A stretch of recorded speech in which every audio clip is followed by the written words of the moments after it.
We have made it to the trade deadline here in year number 4 of the San Francisco Giants franchise here on MLB The Show 24. As it stands now, we are 69, nice, and 40, which puts us atop the MLB standings. We had the best record currently in all of baseball, and we're hoping to set our team up for a potential postseason run and hopefully a trip to the World Series. Last episode, we went through the MLB draft, we went through the All-Star break, and we went through the early portion of the second half of the season, and things continue to be going quite well for our ball club. As we take a look at where the rest of the MLB stacks up currently here with 2 months to go in the regular season and the trade deadline, the Braves sit atop the East, but the big story since the All-Star break is the Philadelphia Phillies, who went on a 10-game win streak. The Phillies were not good the first half of the year, but they are back. As it stands now, it looks like the same 6 teams who made the playoffs last year in the NL are probably going to make it again this year, unless someone like Milwaukee or Cincinnati can take a dig into the wild card standings. You can make the argument that the NL has the 6 best teams. Also, much like last year, the AL certainly not top-heavy, and it's also not deep either. You have teams hovering around 500 who are completely in the thick of things in terms of the wild card race. If teams like the Red Sox and the Rays and the Tigers were in the National League, they would be towards the bottom of the standings. So it's certainly an interesting dynamic that has folded in our league, not just this year, but over the last few years, and that means a team like us, who's going to have to go through a gauntlet in the National League playoffs, is going to have to keep up with all of these other contenders who probably will also be making moves themselves. Our lineup has had a good season, but I wouldn't say our offense has been great. I think we're missing one piece here to solidify things. The pitching, very similar. The rotation has taken a downgrade from last year, which doesn't say much. Our rotation last year was the best in baseball. But due to injuries and guys underperforming, the rotation hasn't been the same. The bullpen, I think, has been better than it was last year, but we could still use some upgrades, especially with Camilo Duvall tearing his shoulder in the last episode, sidelining him for likely a month or two, and that's along with Kyle Harrison, who is still injured. So as we look at this deadline, it's no secret that we're going to be buyers. And as I said, I'm looking for offense. I'm looking for another starter and maybe another reliever as well. There are some interesting players on the trade block. If the Phillies were selling, I would have taken another look at Brandon Marsh because he's really good. But with the Phillies' hot start after the All-Star break, they won't be selling. So I decided to go into the player search, and we'll start with the position player that I could be looking for. This team has a lot of depth in the outfield, but not so much in the infield. I think we could use another one, someone who hits for good contact against both sides of the plate, hits for good power against both sides of the plate, and it's not a very big list here. There's only 6 guys who fit my criteria. Of this group, I think there are a couple names who I'd potentially be interested in acquiring. Cleveland is a pretty solid team, but I would keep my eye on Jose Ramirez. He's 34 years old. He's regressing. He's not the same player. He's got 1 more year left on his deal after this one. Since he's been in the face of this team for a decade, I'm not sure how willing the Guardians would be to trading him away, but it's something I would consider. And then Willie Castro with the Rockies made the All-Star team this year. He can play a bunch of different positions. Free agent at the end of the year, so I don't think the price on him would be too big. But from there, I changed up my criteria a little bit. Contact is still important, especially against righties, but I want someone with good discipline, a high batting clutch rating, and fielding, because I think those are some of the things that this team lacks. We need more guys who can draw walks, we need better defense, and I want more clutch players. Geraldo Perdomo's an interesting one. He's a really good player on the last year of his deal, so maybe the Diamondbacks don't feel like they can keep him. Brendan Donovan is another one with St. Louis. The Cardinals have underperformed. He can play literally every position on the diamond. Already a career high in home runs and WAR, so the Cardinals will be selling high, and he's also a free agent at the end of the season.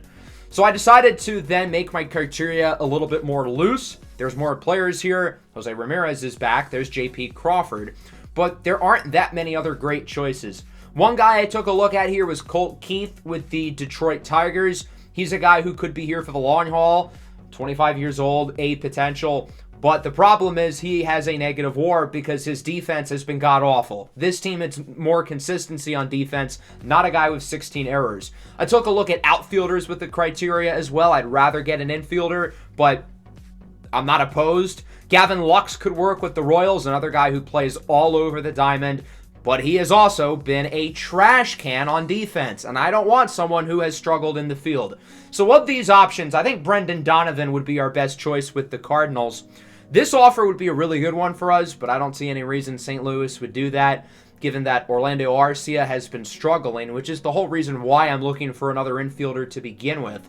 And as I look at their roster, I think they need some young talent in the outfield. I think someone who could tempt them would be Luis Velasquez or Quinn Monk, both of whom were draft picks of ours last year. Velasquez in the second round, Monk in the fourth round. Monk is ranked as our 7th prospect, Velasquez 19th. Monk is ranked in the top 100, but I really feel like the gap between these guys isn't that big. Monk has the higher ceiling. Velasquez is a little better right now. It seems like they're a little bit more interested in Velasquez, and I see why. The Cardinals are a team who always likes to be competitive. I think they'll value somebody who's more big league ready, and he has a very refined role. Great against lefties, solid defensively, pretty fast. We did use a high pick on him, but I think it'd be worth it here, along with Sean Jelly, who they were interested in previously. He has pitched a little bit in the big leagues, wasn't overly impressive, but he's having a really good year in AAA, and he's 6'11", so if St. Louis ever fields an expansion basketball team, they could call him to run the 5. I took a look at some relievers here as well, because again, I'd like to add another reliever, maybe kill 2 birds with 1 stone. Zach Thompson is an interesting name, the lefty who's been their closer this year. He's been pretty solid this season, but he has multiple years left of team control. I don't think the Cardinals would be over willing to trade him away, even though he's only a 75 overall. He only has a .2 WAR this year. I still think he's valuable to them. And again, the Cardinals are a team who likes to be consistent. Even if they sell this year at the trade deadline, they're going to want to get right back to it next year. So I think we're going to roll with this deal. Luis Velasquez, our 2nd round pick last year. I'm usually hesitant to give up my draft picks, especially my early ones, very early on. But for a team who's chasing a World Series, it's worth it. Brendan Donovan gives this team a lot of what they need. Somebody who can play every single position, basically. Clutch hitter, good defender, draws walks, can hit against both sides of the plate, and he'll replace Orlando Arcia as the everyday shortstop. He's our best infield defender, so he will mainly play shortstop, with Arcia still platooning, mostly against lefties. Now I wanted to take a look at the starting pitching market because our rotation has been spotty this year. I also want to look at relievers as well, and there aren't a lot of options that fit the criteria. Again, there's actually barely anybody for that matter, so I'm going to make my criteria a little bit looser, focusing on walks per 9, hits per 9, and pitching clutch, and there's a lot more guys here. Holy moly, a lot of players there. Still not many relievers, though, but we do have some of our guys, including Camilo Doval and Jojo Romero. So, of the names on the list, I think Sandy Alcantara is an interesting one. The Reds are kind of in the mix for a wild card spot. They were the 3rd seed for a while, but they've been struggling since the break. The Phillies have been playing really well.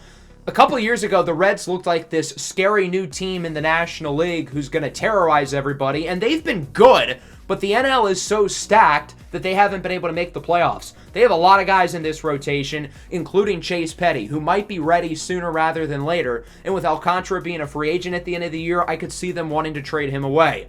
Now, Alcantara's legacy on this channel is complicated. The last time we pitched with him in the Marlins franchise last year was Game 7 of the World Series in Season 5, and needless to say, it did not go well. Sandy Alcantara will come out of the bullpen. The leg appears to be good enough. Although that's not the start you hope for. Josh Lowe singles into center. That'll bring up Wander Franco. He singles it into right. That'll bring up Brandon Lau. Count is full, and he draws a walk. Sandy does not look good so far. The bases are loaded with nobody out. That'll bring up Alfredo Herrera. He rips it into left field. Past the diving glove of Bichette. 1 run scores. Second looks to join. And the Rays are back in it. That'll bring up the first baseman, Matt Thaiss. Rips it into center field. Robert can only watch it fly. Tampa Bay takes the lead. The home run by Thaiss was the last pitch that Sandy ever threw as a Marlin in that series as he signed with the Yankees that offseason. However, we still got 5 good years out of him in the Marlins franchise, but his legacy forever tarnished because of that inning. Now we get an opportunity to rewrite history. He's had a good season with the Reds. Not the same guy since 2022, but he's been pretty solid since the trade back in year 2. And if you remember, we had talked about potentially acquiring him then. His price was a lot steeper. The Reds had to give up multiple good prospects, including Noelvi Marte and Sal Stewart. Now that he's a free agent, it's going to be a little bit easier. I think Tristan McKenzie being in this deal makes sense. The Reds take a flyer on him. He's a free agent at the end of the year too, so if it doesn't work out, they can let him go. Chase Petty's going to be ready to be in this rotation soon, but probably not yet. So this, at the very least, gives you a Band-Aid with McKenzie for the rest of the year, and you can ease in Chase Petty as you wish. The Reds have some intriguing pitching prospects, but I think they could use some more there, along with maybe another infield prospect or two. We need to send them somebody who's seriously going to make them want to move off of Sandy because they are still a pretty good team. As I look at third base, I think Ruben Santana could be an interesting one. He's having a strong year in AAA. Not a guy I want to get rid of. 22 years old, 72 overall. But if that's what we have to do to get it done, it might be worth it. Now, we do have a couple other solid third base prospects. Savin Ceballos, who we acquired earlier at the beginning of the year. Danny DeAndrade, Eddie Duarte, one of our draft picks last year. So the Reds hold these three guys at pretty much the same value. So I think the fair thing to do would be to trade away the second most valuable of the three, meeting them in the middle with Savin Ceballos. We're also going to throw in Rainer Arias as the sweetener.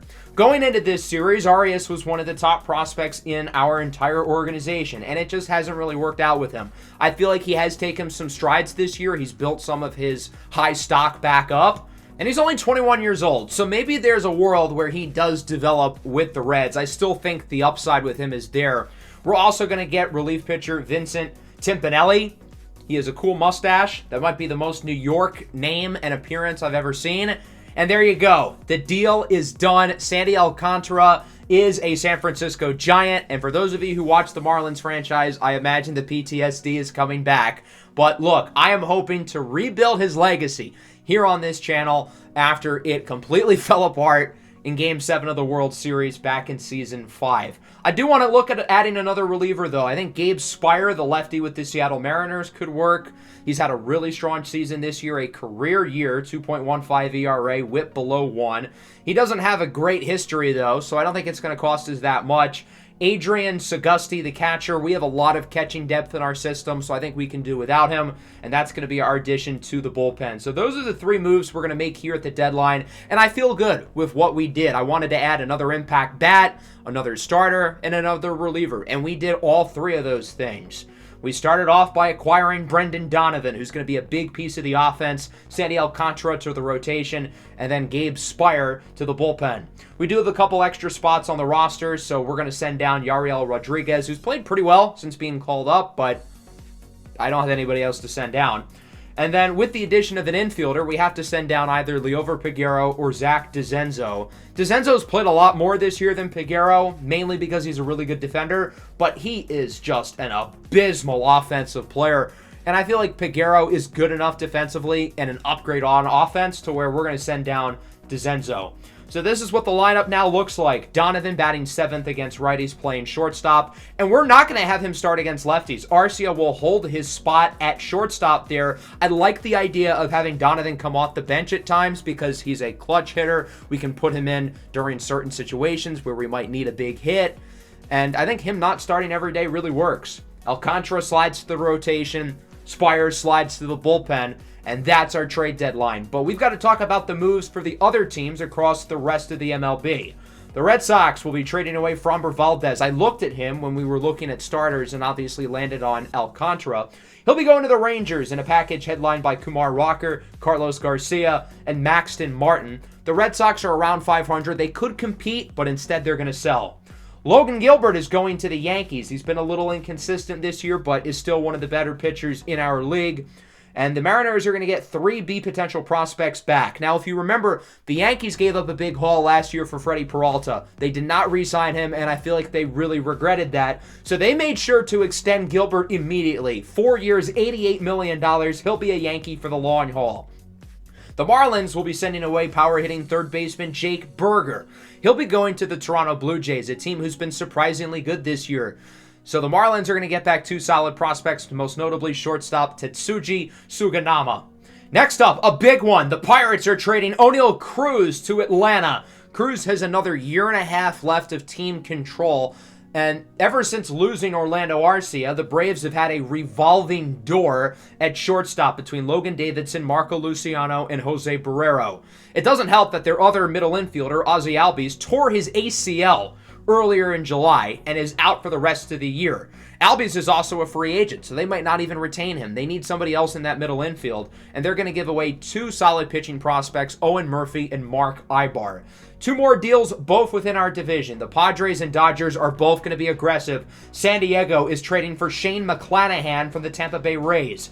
Zach Wheeler is in this trade as salary filler. The big get is Dylan Lesko, who the Rays hope can be a star in their rotation. I know it says he has B potential. I had to move it down. He actually has 90 potential, but the Padres wouldn't accept the deal.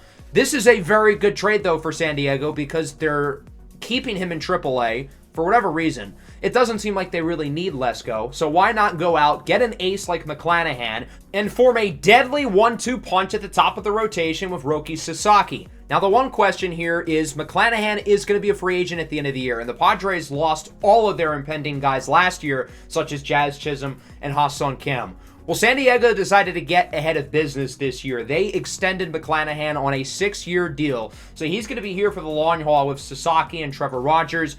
All of the key players on this team are under contract for a while, so the Padres will remain good, as will the Dodgers. Their first base position has been a disaster. Freddie Freeman is regressing. Harold Ramirez is a -2 WAR, so they'll be getting Tristan Casas from the Red Sox, who, of course, mashes. He's under team control for another year and a half, so the Red Sox are going to get an absolute haul of the very few remaining good Dodgers prospects left after getting Mike Trout at the deadline last year.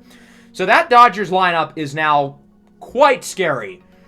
Overall, a really exciting trade deadline across the MLB. Many of the top contenders, especially in the National League, got better. The Braves improved, the Padres improved, the Dodgers improved. The Cubs don't have any holes, and the Phillies are riding high. They've been the hottest team in baseball. Sandy Alcantara's first scheduled start was against the Rangers, but I want to give him some time to get acclimated, so we're going to have Fernando Molina get the start instead. His first career big league start. I want to use him as a starting pitcher long term, and I'm excited for him to get this opportunity. Sandy's actual first start will be the final game in this 3-game set against Atlanta, which should be quite fun. Our schedule in August, as you'll see, is quite brutal. Before we get to simulating, though, we have one more draft pick we have to sign, Jamie Griggs, and we only have 1 day to do so. This is going to be our final chance to sign him. We're going to have to go over slot value to make this work, and he does accept. So all of our draft picks have officially signed. Against the Rangers, Kyler Rodriguez hurts his hip. He'll be out for a week or two, and Luis Torrevia will return to the big league team.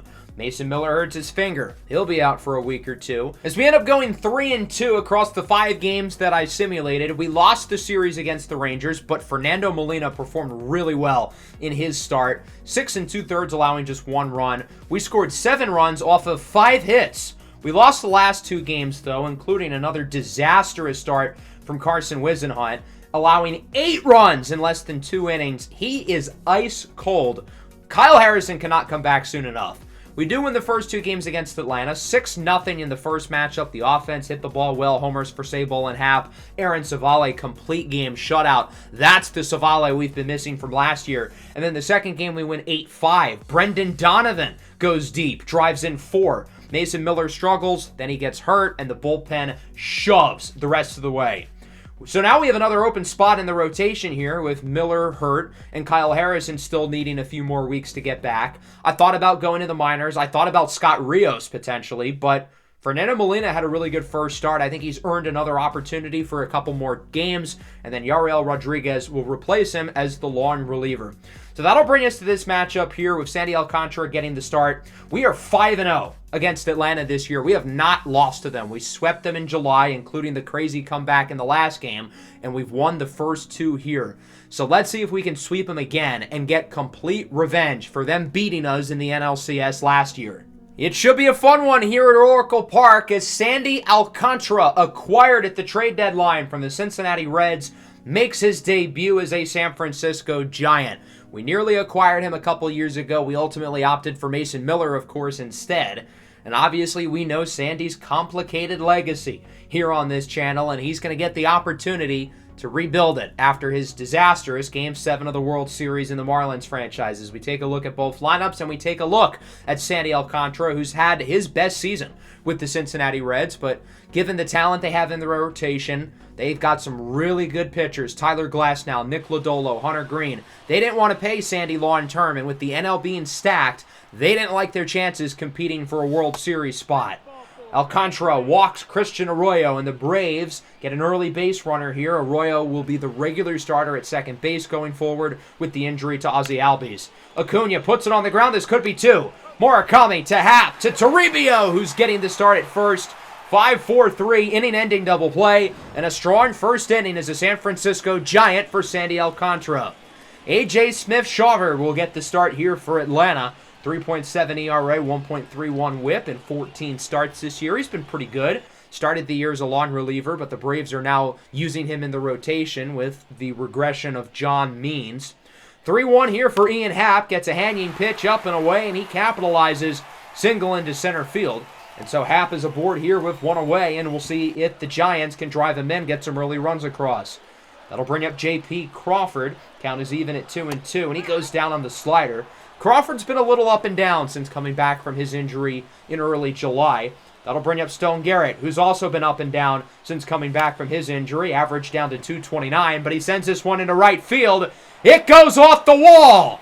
We're going to hold Happ at third. I think he very clearly would have been out at the plate. Believe me, I wanted to send him, but that would have been pretty stupid. So now there's 2 runners in scoring position and a big opportunity for Munetaka Murakami behind 1-2. Swinging a miss on the 12-6 curve, and Smith-Shawver gets out of the inning. 2 runners left in scoring position, because even though everybody on this team has a high clutch rating, we still do not have a clutch bone in our body. That'll bring us into the second. Matt Olson gets things started here for Atlanta. Count is even 2-2, and he goes down looking on the fastball. Nice pitch there by Sandy Alcantara to get his first strikeout as a Giant. Austin Riley now with 2 away. Count is even 2-2. And he hits this one well into right. Garrett cannot make the play. It one hops off the wall. Riley rolls into second with a double. First hit of the afternoon for Atlanta. And they get a runner in scoring position for the catcher Sean Murphy, hitting nearly 300 this year. Hits it up the middle. Happ will make the play. Throw to first is in time. And Sandy Alcantara gets out of the inning. Braves nearly score there, but it remains scoreless as we go into the bottom of the second. Let's take a look at Brendan Donovan coming over from the Cardinals in a deadline deal. Full count, and he rips this one into right center. And this one's going to keep on going all the way to Triples Alley. You best believe he's thinking 3. And Brendan Donovan is aboard with a 1-out triple. That ball was placed perfectly in the gap to where neither of the outfielders could get to it quickly. His first triple of the entire season. Get used to Triples Alley, buddy. Johnny Hackman launches a rocket into center field, and that's going to score Donovan with no problem. 106 off the bat for the rookie Hackman, and the Giants are on the board first. They lead 1-0 with the RBI for Hackman, as that'll bring up Luis Toribio, hitting .533, albeit small sample size, and this one's on the ground. Should be 2, and it will. 3-6-3, Olsen to Cruz. Back to Olsen for the double play, but the Giants do score first with an RBI single from Hackman, driving in Brendan Donovan off the triple. Zach McKinstry leads off the third with a single. I feel like Zach McKinstry owns us. Every time we play against Atlanta, he rakes. I don't get it.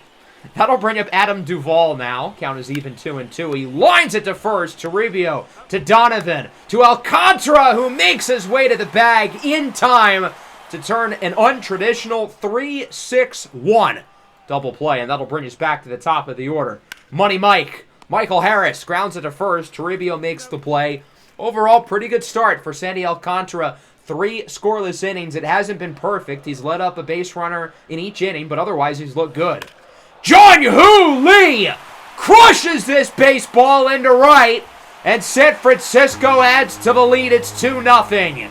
That ball went a long way into right center field as it goes 425 feet, an exit velo of over 108. Lee with his 24th home run of the year. And so the San Francisco Giants add to the lead. It's 2-0.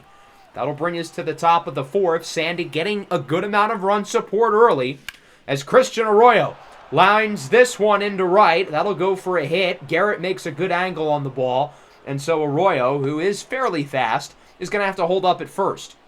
Nonetheless, the Braves do get an early base runner for the heart of the order, and that starts with Ronald Acuna Jr. grounded into a double play last time, and here he goes down looking, which isn't good, but I guess it's better than a double play. That'll bring up O'Neill Cruz now with 2 away. 2-2. Got him looking again. It's the sinker that gets both Acuna and O'Neill Cruz, and Alcantara's through 4 scoreless as we move into the bottom half of the frame. We'll see if the Giants can try to add to the lead. Munetaka Murakami leads things off, struck out in his first at-bat with 2 runners on, and he strikes out again. The 95-mile-an-hour fastball comes in high, and it seems like he was a little bit behind that one. Brendan Donovan now tripled and scored in his first at-bat. Count is full, and he draws a walk. Part of the reason why I wanted Donovan was because of his plate discipline. That's been inconsistent for our team this year. He reaches, and that'll bring up Hackman, who drove in the run last time, and he hits this one high into right. Doesn't go overly far. It's caught by Acuna, and A.J. Smith-Shawver gets through the fourth. It'll remain 2-0. And that'll bring us into the top of the fifth. We'll see if Atlanta's offense can get anything going here against Sandy Alcantara, who is shoving. Sean Murphy dribbles it on the ground. That would have been ball 4, but he got completely fooled by the outside sinker. That sinker has been Sandy's best pitch today by far. He is schooling these hitters with it. And then with 2 away, McKinstry pops it up into left. Johnny Hackman will make the play. That's 5 scoreless for Sandy. His first 1-2-3 inning. He is continuing to dominate, and he's not showing any signs of slowing down. Bottom 5, hello, Ian Happ crushes it into right center, and the Giants add to the lead. It's 3-0.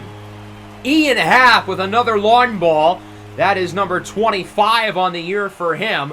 420 feet, exit velo of 108. That ball went basically exactly where Jun-Hoo Lee's did back in the 3rd inning. Happ continuing his all-star season, and so the Giants add to the lead as we go into the 6th. 1 away here for Michael Harris. 3rd away through the order now for Sandy as Harris goes down on the slider. Alcantara has not relied on the swing and miss stuff. That's just his 4th punch out of the game. Full count now for Christian Arroyo. He's been productive with a walk and a hit. Draws another walk. Tough pitch to lay off, but he does. That was Sandy's 101st pitch of the afternoon, so the pitch count is starting to get higher. But he's a Chad innings eater. He can get through a lot of innings at a time, and I think having guys like him and Logan Webb in this rotation certainly make things easier for the bullpen, knowing they can go the entire way if needed. Acuna puts it on the ground. Happ makes the play, and that's 6 scoreless for Sandy Alcantara. I got to imagine his day is nearing a close, but he's not really slowing down. The Giants are going to ride the train a little while longer as we go bottom 6. Atlanta does make a pitching change. Blake Burkhalter is in for the Braves. 4 scoreless innings so far. We'll see if he can get another one. Stone Garrett leads things off, and he ropes this one into left. That one's going to make its way to the wall, and it'll be an extra base hit. Garrett into second with a leadoff double, and the Giants start the inning with a runner in scoring position. We'll see if they can drive him in. That'll bring up Munetaka Murakami, looking to avoid the strikeout hat trick. And, well, he swings and misses again on the fastball. The strikeouts have been the issue for Murakami. That's why the average has been so low for him this year. Brendan Donovan now, 3-2 with 2 away. Hits it well into center, but it will be caught by Harris. And so Burkhalter gets out of the inning, despite letting the initial runner make it to second. Sandy Alcantara is going to stay in the game here in the 7th as he strikes out O'Neill Cruz. He goes down on the high fastball, 2 away, 5th strikeout of the game. You'd have to think this will be his last at bat no matter what.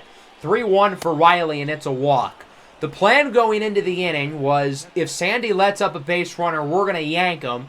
He lets up the walk, and we're going to take him out. 6 2/3 scoreless innings for now. Hopefully Riley doesn't score. But a great debut for Sandy Alcantara. A phenomenal first impression here for the Giants fans. They've got to feel good with what this new starting pitcher has brought to them here in his team debut. We're going to bring in Daniel De Los Santos out of the bullpen, one of the guys we trust the most in the back end. We're hoping he's going to get us out of the inning after Riley reaches base. 60 innings, 2.25 ERA. He has obviously been terrific this year, and he'll face off against the catcher, Sean Murphy, who's behind 1-2, looking to get him with the fastball. Got him looking. And so Murphy goes down on strikes. De Los Santos finishes the job for Sandy Alcantara, who officially finishes with a stat line of 6 2/3 scoreless innings. And we'll go to the bottom of the 7th. John Means comes in here for Atlanta. Means has been a really good pitcher for them for a while. Got the start and the win in Game 7 of the World Series a season ago. And he'll face off against Johnny Hackman, 2-2. Got him on the fastball. Means not known for his strikeouts, but he gets Hackman. I'm going to bring in Tommy Rogers next off the bench. Rogers has been playing well in his limited role, and he looks to keep it going. Crushes it into left field. This one is out of here. A pinch hit home run for Tommy Rogers, number 16 on the year. 426 feet, exit velo of 115. I wanted to have Rogers come off the bench against Means because I really like the matchup. Means does not strike guys out, so Rogers is going to put the ball in play, and he hits the ball hard. And sure enough, my read was correct. Rogers has played quite well over the last month since we essentially benched him. He's been playing quite well, give him credit. Jun-Hoo Lee now into the gap. That ball goes off the wall. In most parks, that's a homer. Would have been his second of the game. But instead, he will settle for a one-out double and finds himself in scoring position. 2 away now for J.P. Crawford. The Giants now have to deal with a lefty-on-lefty matchup, and Crawford goes down looking on the fastball. But a good inning. Home run for Tommy Rogers. And we've got a dilemma here with Tommy Rogers because on one hand, he's playing well with his new role. But on the other hand, I feel like he's earned more playing time and deserves to be a somewhat regular starter again. Austin Riley strikes out here on the slider. Good pitch by De Los Santos, who stays in the game here for the 8th inning. He'll now face off against the top of the order. Michael Harris, 2-2, and he lines it into left. Rogers still in the game after his pinch hit homer, and he makes the grab. So we'll go to the bottom of the 8th. 4-0 lead here for the Giants as they look to hold on, complete the sweep here against Atlanta. And it'll be last year's reliever of the year, Penn Murphy, out of the pen here for the Braves. 4.22 ERA. Obviously, this year hasn't quite gone as well for him as he will face off against Blake Sabol here with 2 outs and a full count. Sabol, a quiet day so far, 0 for 3. And he pops this one up over to third. Riley goes to the shallow outfield, and he will make the play. 1-2-3 inning for Murphy. That'll send us into the 9th. I was prepared to have Jojo Romero come in for the save. Obviously, he's our new closer for the time being, but since it's a 4-run lead, we're going to pivot to Gabe Spire instead, who hasn't played very well since the deadline. We're hoping this outing goes a little bit better. Arroyo on the ground. What a play! Throw to first is in time. Ian Happ showing off the leather at second base. And what makes Happ so great is he can play just about anywhere on the diamond. And he is productive wherever you put him defensively with a highlight grab for the first out of the inning. 1-2 for Acuna, swinging a miss on the sinker. Ronnie goes 0 for 4 today, a quiet game from him.